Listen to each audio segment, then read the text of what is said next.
A legfurcsább titok. 50 éves jubileumi kiadás.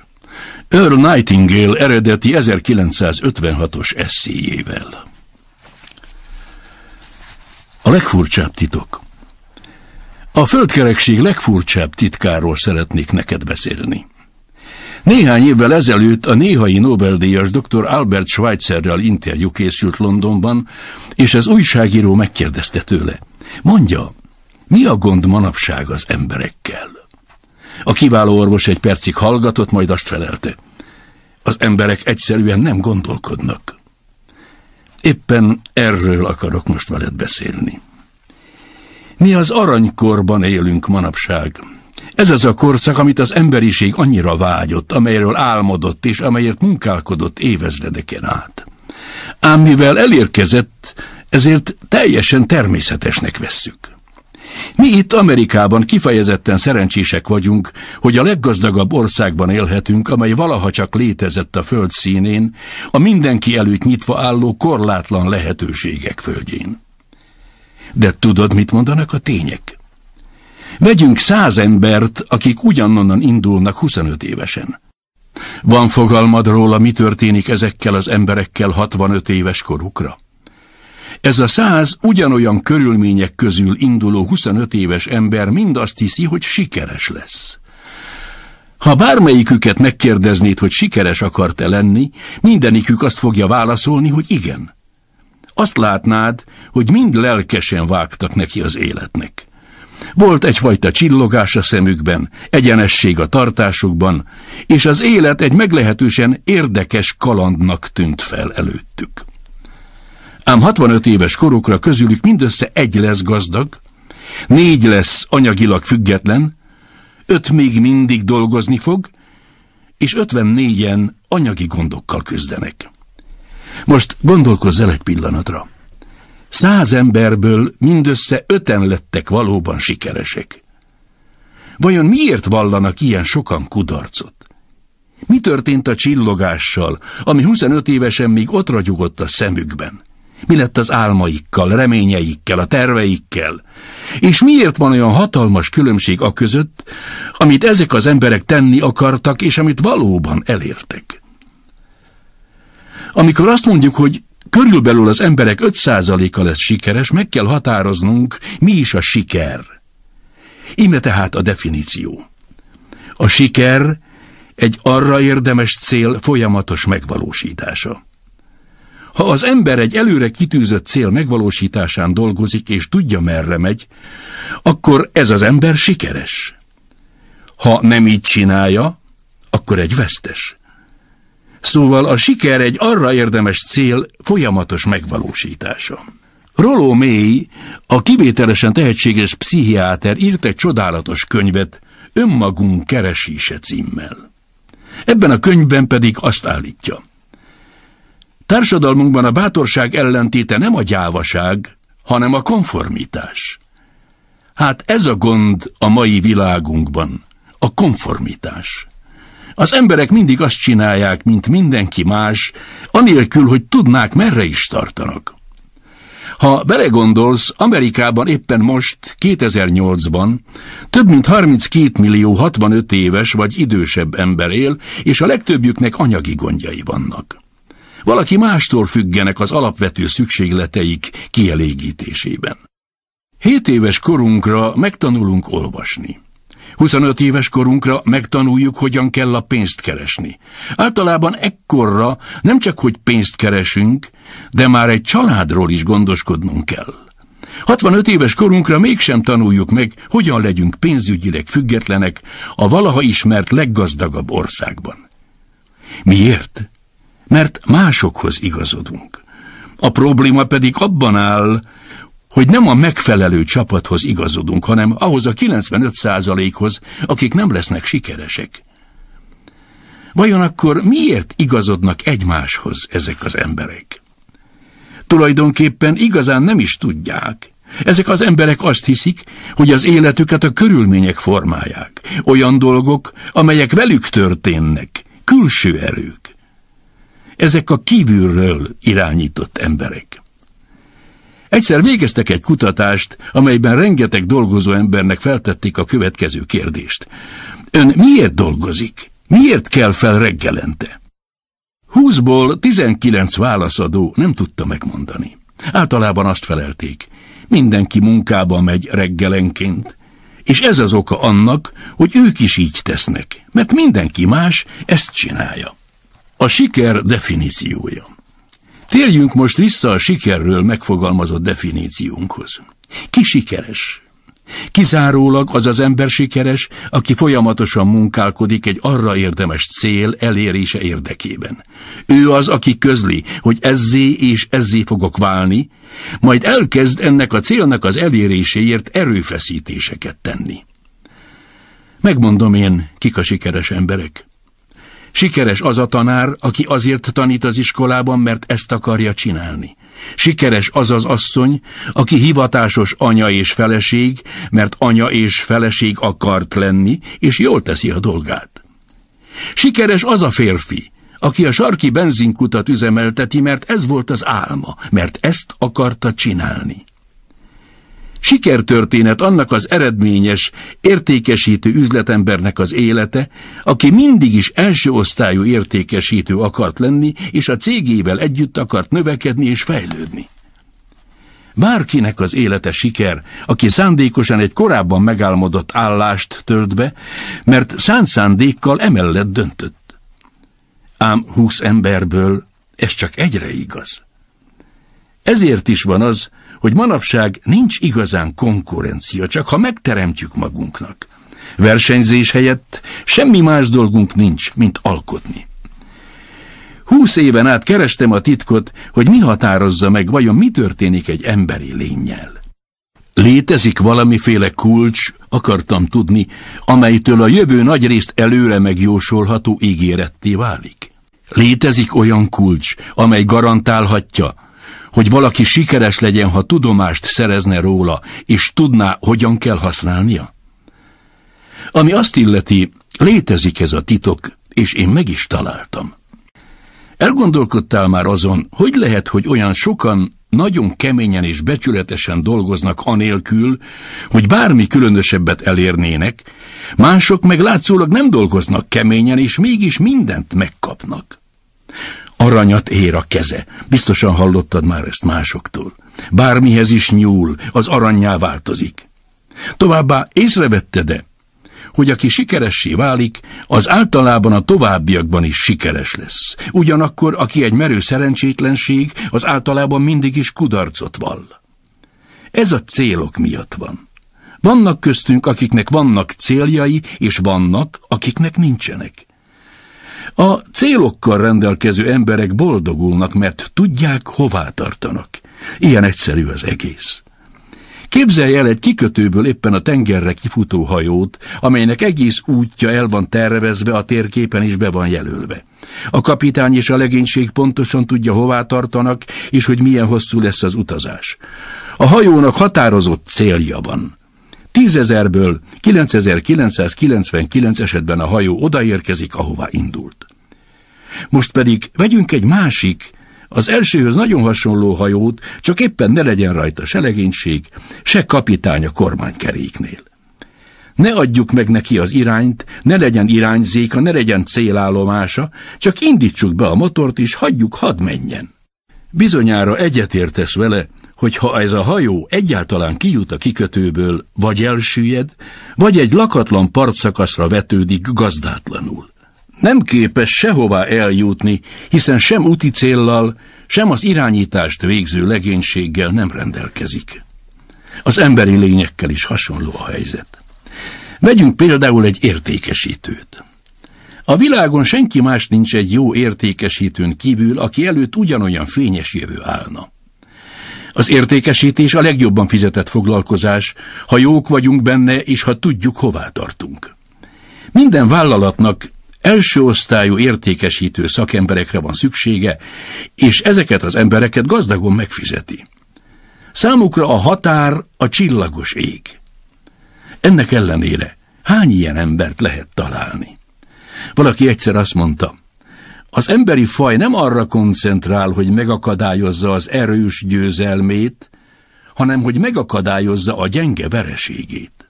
A mai amerikai gazdaságot egy háború idején közlekedő hajókonvojhoz lehetne hasonlítani. Az egész gazdaság lelassul, hogy megvédje a leggyengébb láncszemet, mint ahogy a konvojnak is olyan sebességgel kellett haladnia, hogy a leglassúbb kereskedelmi hajója is a konvojban tudjon maradni. Ezért is olyan könnyű biztosítani a megélhetésünket. Manapság nem kellenek különösebb észbeli képességek vagy tehetség, hogy az ember elég pénzt keressen és eltartson egy családot. Tehát létezik egy úgynevezett biztonsági fennsík, ha erre vágyik az egyén, de nekünk kell eldöntenünk, hogy ezen a fennsíkon felül még milyen magasra akarunk eljutni. Most pedig térjünk vissza a földkerekség legfurcsább titkára, arra a történetre, amelyet ma el akarok neked mondani. Miért lesznek sikeresek azok, akiknek vannak céljaik, és miért vallanak kudarcot a céllal nem rendelkezők? Nos, hadd meséljek el valamit, amit ha megértesz, azonnal megváltoztatja az életed. Ha teljesen megérted, amit most elmondok neked, az életed soha többé nem lesz ugyanolyan, mint korábban. Hirtelen arra eszmélsz majd, mintha vonzzanád a jó szerencsét. Minden, amit akarsz, egyszerűen összejön. És onnantól nem lesznek problémáid, aggályaid. A mardosó szorongás, amelyet addig éreztél, megszűnik. A kétségek, a félelem mind-mind a múlté lesznek. Íme a siker kulcsa és a kudarc kulcsa is egyben. Azzá válunk, amire a legtöbbet gondolunk. Hadd mondjam el még egyszer. Azzá válunk, amire a legtöbbet gondolunk. A történelem folyamán a nagyszerű bölcsemberek, tanárok, filozófusok és próféták rengeteg különböző dologgal kapcsolatban vitatkoztak egymással. Csak ebben az egyben értettek teljesen és mindannyian egyet. Hallgassuk meg, mit mond erről Marcus Aurelius, a nagy római császár. Az ember élete olyan, amilyenné gondolatai teszik. Disraeli szavaival. Minden eljön, ha hajlandók vagyunk kivárni. Kitartó meditációval oda jutottam, hogy egy meghatározott céllal rendelkező emberi lény mindenképpen eléri a célját, és semmi sem állhat ellen az akaratnak, amely a beteljesülés érdekében akár még a létezést is kockára teszi. Ralph Waldo Emerson így ír. Az ember nem más, mint amire egész álló nap gondol. William James szerint pedig az én generációm legnagyobb felfedezése, hogy az emberi lények megváltoztathatják az életüket, ha változtatnak a gondolkodásmódjukon. Továbbá azt is mondta, mindössze annyi a dolgunk, hogy teljes nyugalommal úgy teszünk, mintha a szóban forgó dolog valóság lenne, lankadatlanul, és akkor az adott dolog olyan módon kapcsolódik be az életünkbe, hogy végül mindenképpen valósággá válik. Ezen kívül az is az ő gondolata, hogy egyszerűen, ha eleget foglalkozol egy céllal, szinte bizonyos, hogy el is éred azt. Ha gazdag akarsz lenni, gazdag leszel. Ha tanult ember akarsz lenni, tanult ember leszel. Ha jó akarsz lenni, jó leszel. Csak az a fontos, hogy igazán vágyjál ezekre a dolgokra, kizárólag ezekre vágyjál, és ne vágyakozz egy időben 100 egymással össze nem illő dologra egyformán erősen. A Bibliában Márk evangéliumában ezt olvashatjuk. Ha hiheted azt, minden lehetséges annak, aki hisz. Régi barátom, dr. Norman Vincent Peale ezt így fogalmazta meg. Ez a világ mindenség egyik legnagyobb törvénye. Mennyire szeretném, ha már nagyon fiatal emberként rátaláltam volna. Az életem sokkal későbbi szakaszában döbbentem rá, és az egyik legnagyobb, hanem egyenesen a legnagyobb felfedezésnek tartom az Istennel való kapcsolatomon kívül. A nagyszerű törvény egyszerűen és röviden annyi, hogy ha negatív keretek között gondolkodsz, az negatív eredményekhez vezet. Ha pozitív szemlélettel gondolkodsz, akkor pozitív eredményeket fogsz elérni. Ez az egyszerű tény. Majd hozzátette, ez az alapja a jólétet és sikert meghatározó bámulatos törvénynek. 4 szóval: higgy, és sikerülni fog. William Shakespeare szavaival: árulónk a kétség, attól foszt meg, mit könnyedén elérnénk, ha volna merszünk. George Bernard Shaw így írt erről. Az emberek mindig a körülményeket okolják, amiért azzá lettek amik. Én nem hiszek a körülményekben. Ezen a világon mindig azok az emberek boldogulnak, akik kinyitják a szemüket és megkeresik a nekik való körülményeket, ha pedig sehol sem találják, akkor megteremtik. Nos, eléggé nyilvánvaló, nem igaz? Ráadásul, aki csak rájött erre egy ideig, mind azt hitte, ő volt az első, aki rádöbbent erre a bölcsességre. Azzá válunk, amire a legtöbbet gondolunk. Így hát logikus következtetés, hogy aki egy konkrét és arra érdemes célt tart szem előtt, az el is fogja érni, mert ő erre gondol, és mind azzá leszünk, amire a legtöbbet gondolunk. Másfelől viszont, akinek nincs célja, aki nem tudja merre tart, és akinek a gondolatai szükségképpen a zavartság, aggodalom, félelem és szorongás gondolatai, az szintén azzá válik, amire gondol. Az élete úgy alakul, hogy a dű, félelem, szorongás és aggodalom fogja meghatározni. Ha pedig semmire nem gondol, akkor semmi sem lesz belőle. Na már most, hogyan is működik mindez? Miért válunk azzá, amire a legtöbbet gondolunk? Nos, elmondom neked már, amennyire tudásunk van róla. Ehhez pedig hadd mutassak be egy élethelyzetet, amely az emberi elmét jól modellezi. Tegyük fel, hogy egy gazdának van egy darab földje, méghozzá jó termékeny földje. Ez a föld választás elé állítja a gazdát. Bármit vethet bele, amit csak akar, a föld nem törődik vele. A gazda dolga, hogy meghozza a döntést. Ne feledd, hogy most az emberi elmét a földhöz hasonlítjuk, mert ahogy a föld, az elme sem törődik vele, milyen gondolatokat plántáz belé. Azt fogja visszaadni, aminek a magját elültetted benne. De az nem számít neki, pontosan minek a magjait szórtad el. Mondjuk, hogy ennek a gazdának 2 mag van a kezében. Az egyik egy szem kukorica, a másik egy nadragúja magja, utóbbi halálos méreg. A gazda ás 2 kis lyukat a földbe, és mindkét magot elülteti. Az egyikbe a kukoricát, a másikba a nadragúját. Mindkét lyukat betemeti, megöntözi, és majd gondozza a földet. Vajon mi történik? A föld ugyanúgy visszaadja, amit belévetettek. Ahogy a Bibliában is áll, ki mint vett, úgy arad. Ne feledd, a földnek nem számít a mérgező növényt, épp oly bőséggel fogja táplálni, mint amilyen csodálatos bőséggel a kukoricát visszaadja neked. Vagyis nagyra nőnek a növények, a kukorica csak úgy, mint a méreg. Az emberi elme sokkal termékenyebb, sokkal hihetetlenebb és rejtélyesebb, mint a föld, de ugyanúgy működik. Nem törődik vele, mit ültettünk belé. Sikert, kudarcot, konkrét értelmes célt vagy zavarodottságot, félreértést, félelmet, aggodalmat, és így tovább. Ám amit beléültetünk, azt vissza kell, hogy adja nekünk. Amint látod, az emberi elme az utolsó nagy részt még feltérképezetlen kontinens a földön. A legvadabb álmainkat megszégyenítő gazdagságot rejt. Bármit nagyra növeszt, aminek csak elvetjük belé a magjait. Lehet, hogy most megfordul a fejedben. Igen, de ha ez igaz, akkor miért nem használják többet az emberek az elméjüket? Az a helyzet, hogy szerintem már erre is megvan a válaszuk. Az elménket születésünkkor alapértelmezett berendezésként kapjuk. Ingyen van, és mindennek, amit minden ellenszolgáltatás nélkül elnyerünk, kevés jelentőséget tulajdonítunk. Azokat a dolgokat tartjuk sokra, amelyekért pénzt fizettünk. Az igazság pedig paradox módon ennek éppen az ellentéte. Minden, ami csak valóban értékes az életben, azt ingyen kapjuk. Az elménket, a lelkünket, a testünket, reményeinket, az álmainkat, az ambíciónkat, az intelligenciánkat, a családunk, gyermekeink, barátaink és a hazánk iránt érzett szeretetünket. Mindez a felbecsülhetetlenül nagy értékünk ingyenes. Ám azok a dolgok, amelyek a pénzünkért megvásárolhatóak, tulajdonképpen nagyon alacsony értéket képviselnek, és bármikor pótolhatóak. Egy jó ember, ha teljesen elszegényedik is, képes újra nagy vagyont felhalmozni.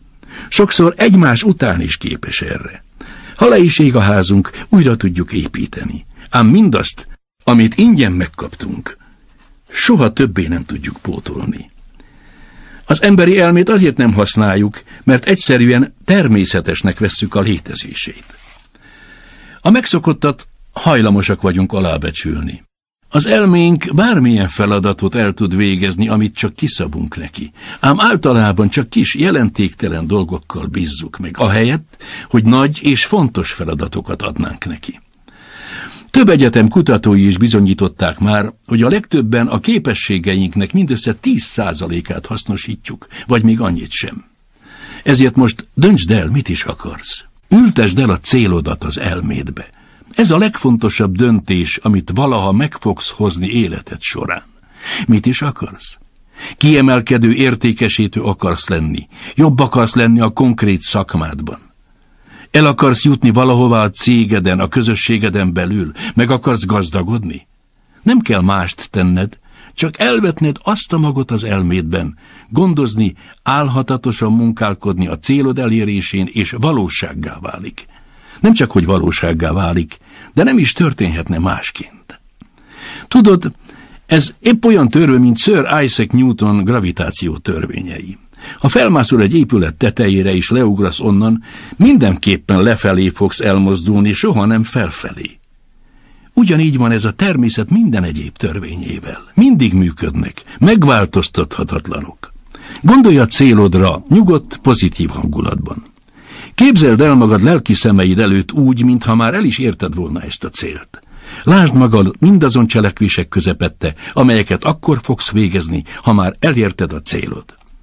A mi éránkat a fenobarbitál korának szokás nevezni, gyomorfekély, az idegösszeroppanások és a nyugtatók korának. Egy olyan korszakban, amikor az orvostudomány az egészségi és a hosszú élet új dimenziójába juttattak minket, túlságosan sokan hajszoljuk magunkat aggodalmaskodva idő előtt a sírba, miközben a saját kis módszereinket alkalmazva igyekszünk megküzdeni a problémákkal ahelyett, hogy elsajátítanánk a nagy törvényekből néhányat, amelyek mindenről gondoskodnak helyettünk. Mindezt a megrögzött gondolkodásmódunknak köszönhetjük. Mindannyian a saját gondolataink teljes összessége vagyunk. Mindenki azért van ott, ahol van, mert pontosan ott akar lenni valójában, akár bevallja, akár nem. Mindannyiunknak a gondolatai gyümölcséből kell élnie a jövőben, mert amit ma és holnap, a jövő hónapban és a jövő évben gondolsz, az alakítja az életed és határozza meg a jövődet. Az elméd vezet téged. Emlékszem, egyszer Arizonán hajtottam keresztül, és láttam egy óriási földmunkagépet, amit 60 km/h sebességgel robogott az úton, ránézésre 30 tonnányi földdel megpakolva. Roppant nagy, hihetetlen gépezet volt. Magasan fent a tetején pedig egy kis ember gubbasztott a kormánykerék mögött, onnan vezette a gépet. Ahogy elhaladtam mellette, egyszer csak rádöbbentem, mennyire hasonlít ez a gép az emberi elméhez. Tegyük fel, hogy ott ülsz egy ilyen hatalmas energiabomba kormányánál.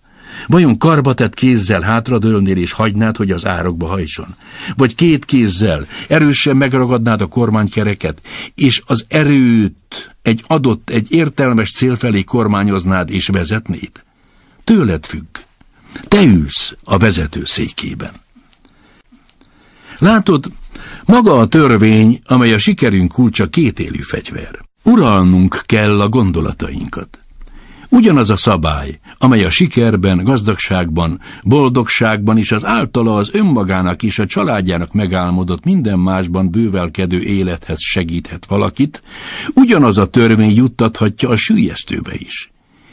Minden azon áll vagy bukik, hogyan használja, jól-e vagy rosszul. Ez a legfurcsább titok a világon. Hogy miért tartom furcsának és miért is nevezem titoknak? Tulajdonképpen egyáltalán nem is titok. Először a legrégebbi bölcsek közül hirdették többen, a Bibliában pedig újra és újra felbukkan. Ám azok közül, akik megismerték, csak nagyon kevesen értették meg. Ezért is furcsa, és hasonlóan furcsa okokból ezért is marad lényegében titok. Szerintem, ha végig sétálsz a városod főutcáján, és megkérdezed az egyik járókelőt a másik után, hogy mi a siker titka, nagy valószínűséggel 1 hónap alatt sem találsz senkit, aki meg tudná neked mondani. Ez az információ elképesztően értékes számunkra, ha tényleg megértjük és alkalmazzuk. Értékes számunkra, és nem csak a saját életünkre vonatkozóan, hanem a körülöttünk lévők, a családtagjaink, a beosztottaink, a munkatársaink és a barátaink életére vonatkozóan is.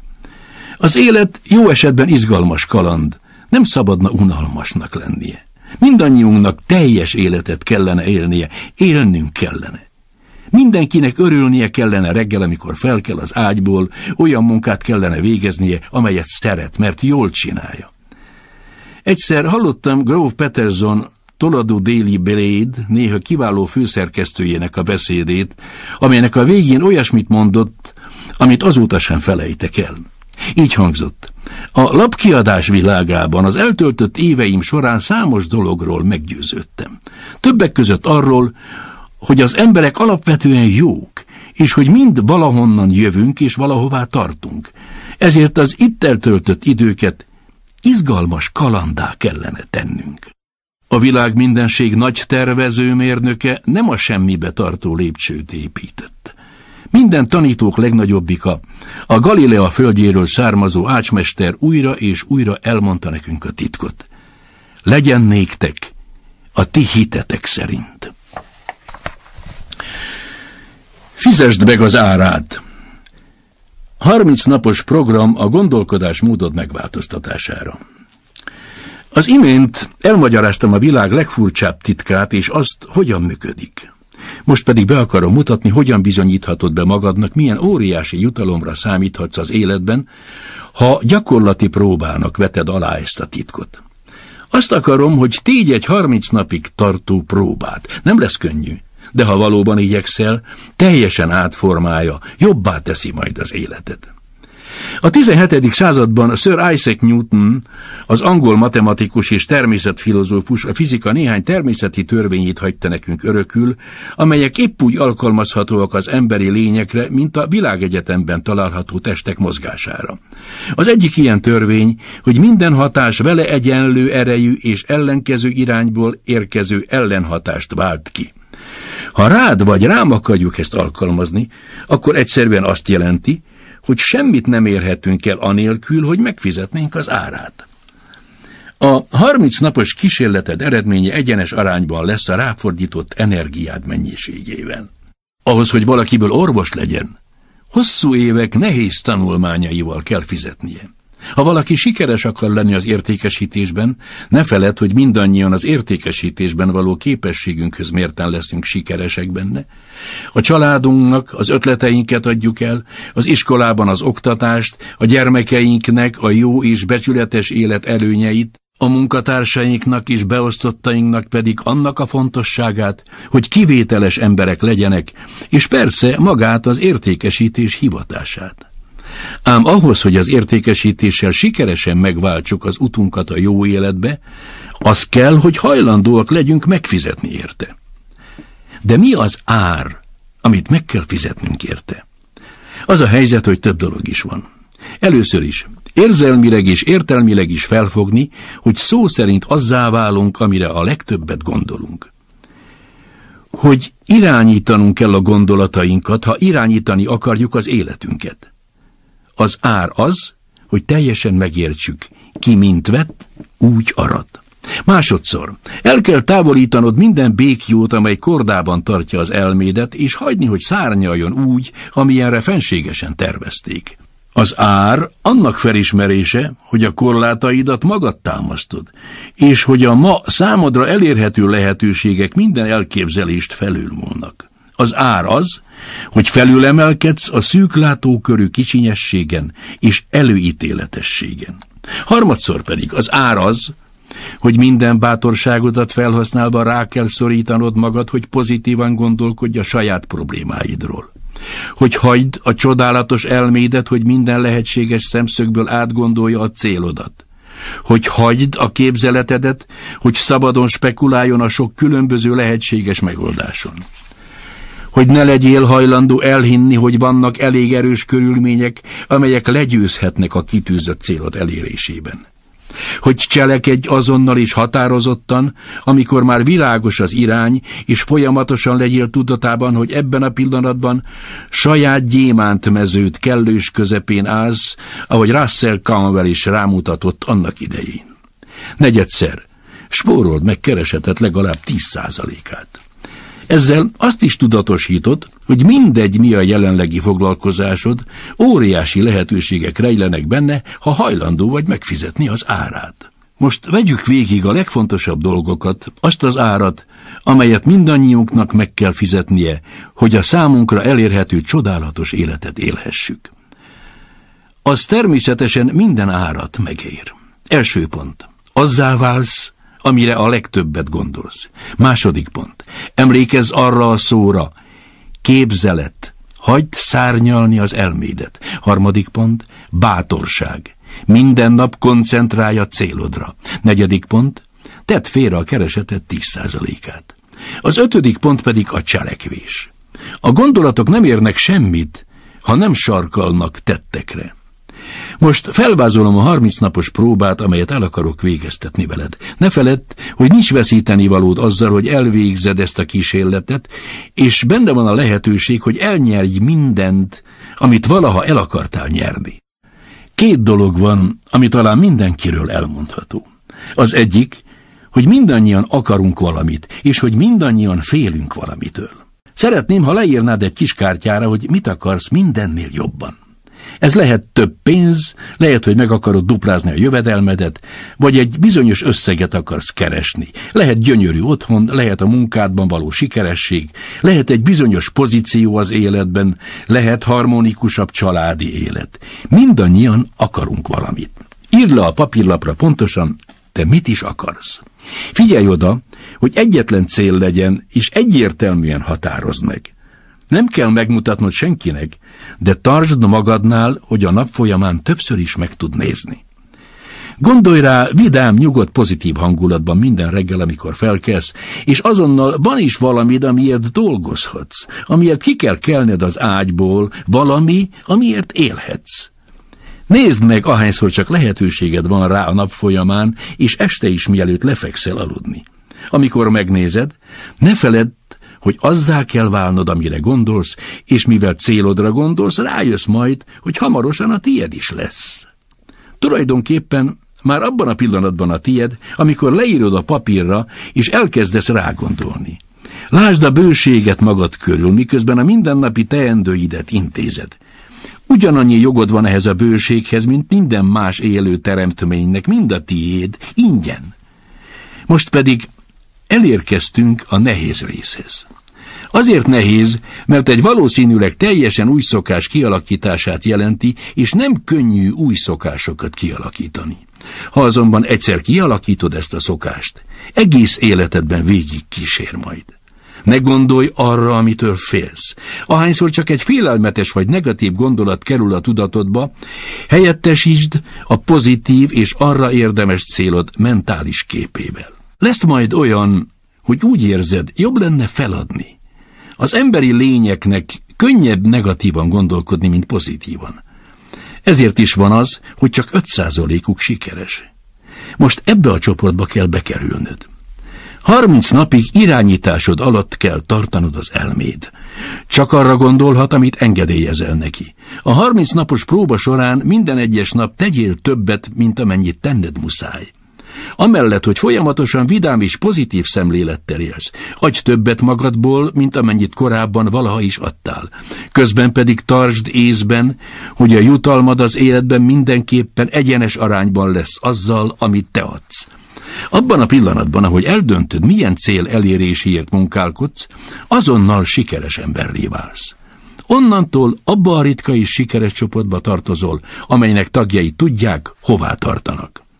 Bármely 100 ember közül te a legkiemelkedőbb 5-ös tagja vagy. Ne foglalkozz túl sokat azzal, hogyan fogod elérni a célodat. Ebben teljesen hagyatkozz a nálad nagyobb erőre. Csak annyit kell tudnod, hová tartasz. A válaszok saját maguktól fognak hozzád érkezni, és éppen a megfelelő időben. Ne feledd a hegyi beszédet, jól vésd az eszedbe minden szavát, folyamatosan tartsd szem előtt. Kérjetek és adatik néktek, keressetek és találtok, zörgessetek és megnyittatik néktek, mert aki kér, mind kap, és aki keres, talál, és a zörgetőnek megnyittatik. Ilyen lenyűgöző és egyszerű az egész. Tulajdonképpen olyan egyszerű, hogy a látszólag bonyolult világunkban nehéz egy felnőttnek megértenie, hogy csak egy célra és hitre van szükséged hozzá. 30 napon keresztül tégy meg minden tőled telhetőt. Ha értékesítő vagy, adj bele mindent, ahogy még soha azelőtt. Ne hirtelen felindulással, hanem nyugodt, derűs magabiztossággal, hogy az eltöltött idő meghozza neked az általad megérdemelt és vágyott bőséget és jutalmat. Ha hivatásos anya vagy, a 30 napos próba ideje alatt teljesen szenteld magad annak, hogy adj magadból, nem gondolván arra, mit kapsz cserébe, és le leszel nyűgözve, mekkora változás áll be az életedbe. Mindegy, mi a munkád, végezd úgy 30 napig, ahogy még soha nem végezted azelőtt, és ha minden nap szem előtt tartottad a célodat, lenyűgöz majd és ámulatba ejt az új életed, amire ráakadsz. Dorothea Brand, a kiemelkedő szerkesztő és író is felfedezte magának a titkot, és a Nyitott szemmel című remek könyvében mesél róla. Az egész filozófiája ezekkel a szavakkal foglalható össze. Cselekedj úgy, mintha kizárt lenne, hogy kudarcot vallasz. Ő is őszintén és hittel elvégezte a saját próbáját, és az egész élete minden áthatóan sikeressé változott. Most tehát 30 napon keresztül végzed ezt a kísérletet. Addig ne vágj bele, amíg el nem döntötted magadban, hogy be is fogod tartani. Tudod, azzal, ha kitartó vagy, hitről teszel tanúbizonyságot. A kitartás végső soron hit, csak más szóval. Ha nem lenne hited, nem tartanál ki.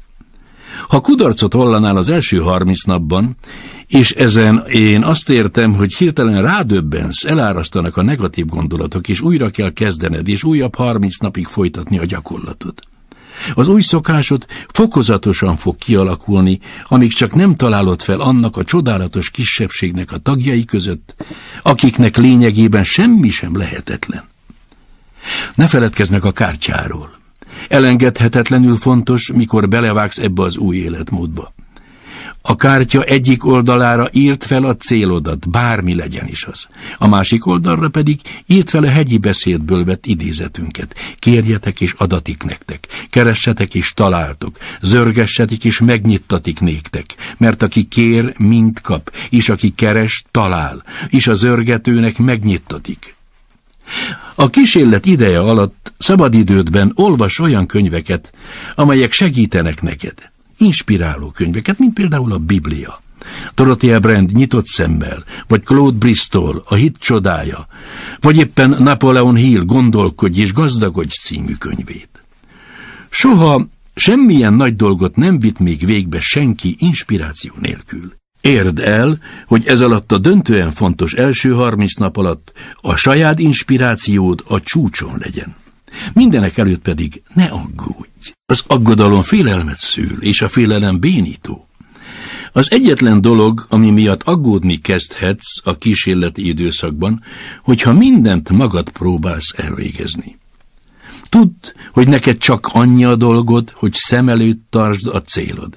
Minden egyéb majd gondoskodik magáról. Ne feledd, maradj nyugodt és derűs. Nehagyd, hogy kicsinyes dolgok felbosszantsanak és eltántorítsanak az utadról. Mivel ez a próba nehéz, néhányan most biztosan azt mondják, de hát miért strapáljam magam? Hát, vedd csak számba a másik lehetőséget. Senki sem akar csődtömeg lenni, senki sem akar igazán középszerű egyén lenni, senki sem akar folyamatosan aggodalommal, félelemmel és frusztrációval küzdeni. Ezért emlékezz, hogy mindenképpen azt fogod learatni, amit vetettél.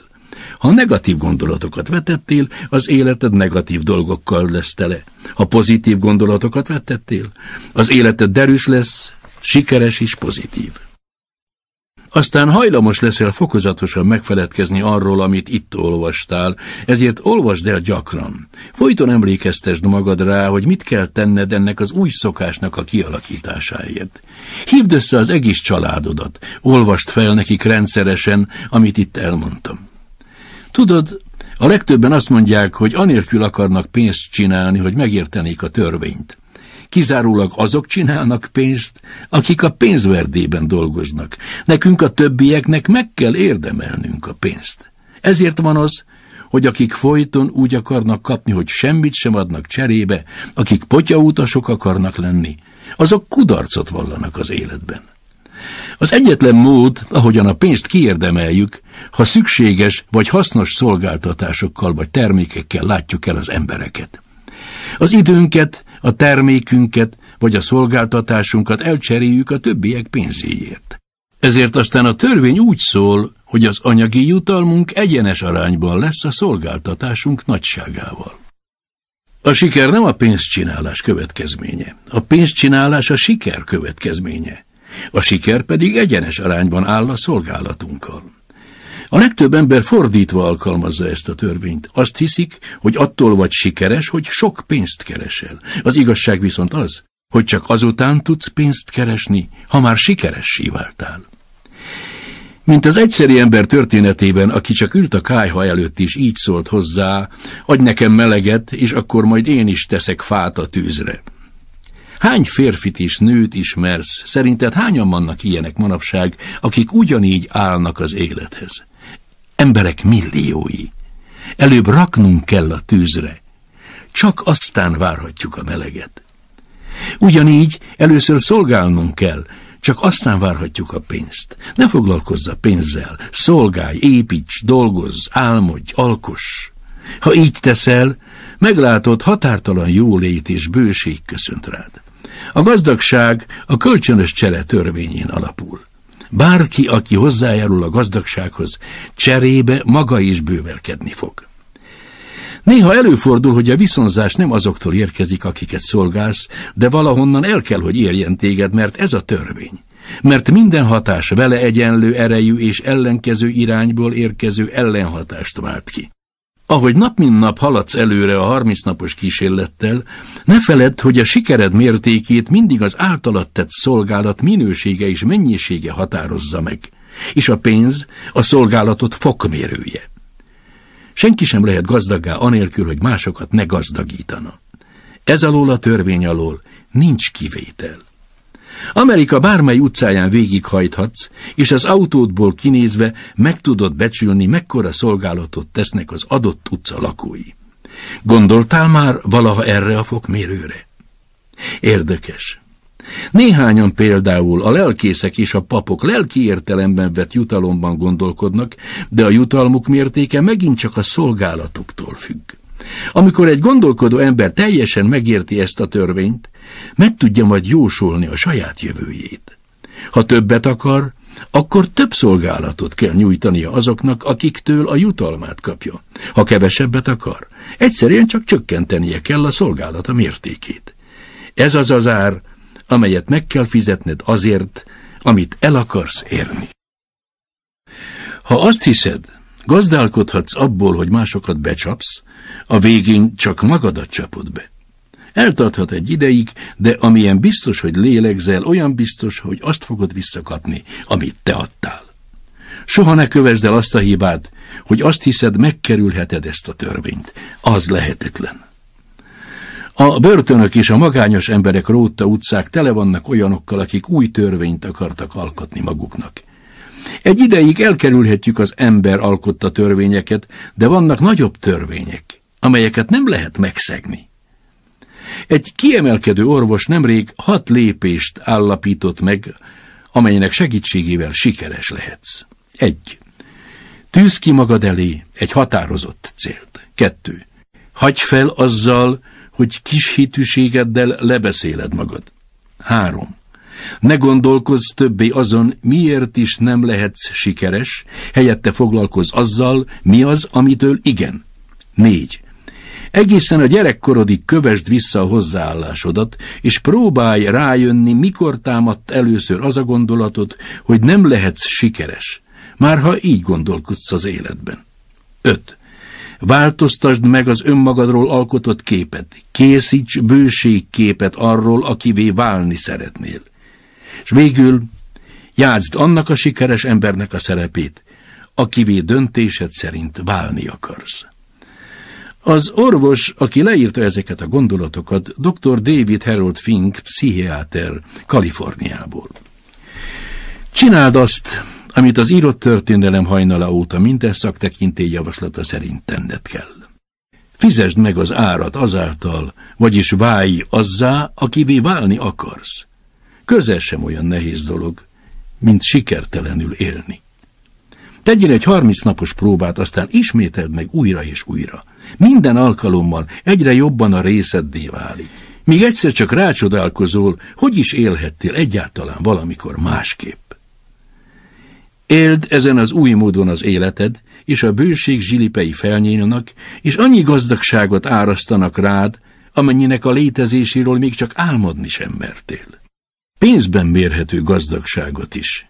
Igen, bőven, de ami sokkal fontosabb, békére lelsz. Abba a csodálatos kisebbségbe fogsz tartozni, amelynek tagjai nyugodt, vidám és sikeres életet élnek. Kezd el ma, semmit sem veszítesz, de megnyerheted az életedet.